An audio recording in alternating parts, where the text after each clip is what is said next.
Tanveer says, what's the ruling on making dua in front of the Kaaba or by touching the kiswa of the Kaaba? Kiswa is the curtains and the cloth that covers the Kaaba. Is there more possibility of dua getting answered there? First of all, the place is sacred.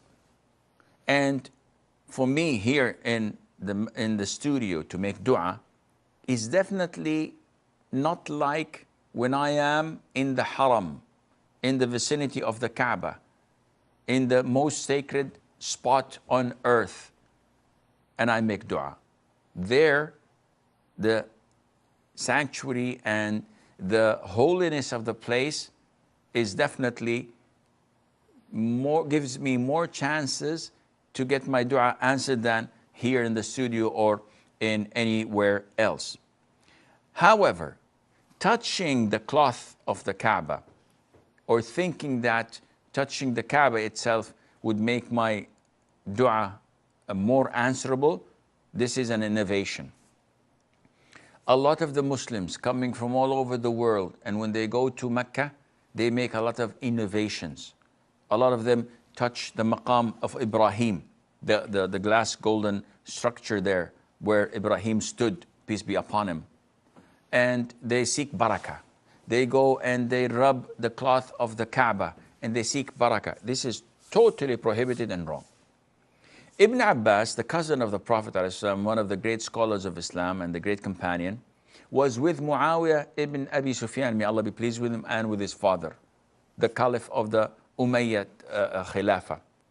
And while Muawiyah was going round the Kaaba in Tawaf, he used to touch all the four corners of the Kaaba.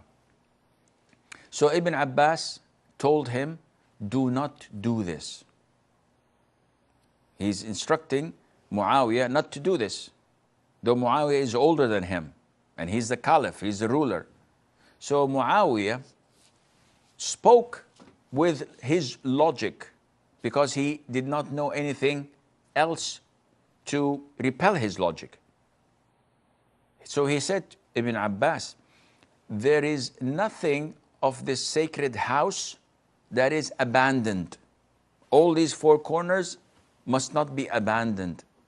He said, yes, I agree with you, but I saw the Prophet ﷺ only wiping on the Yemeni corner and kissing and wiping over the black stone. These are the only two corners, and the rest he did not touch.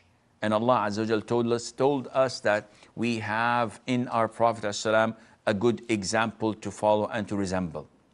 Muawiyah immediately refrained because he got the evidence. So he did not touch any of the other two corners after that.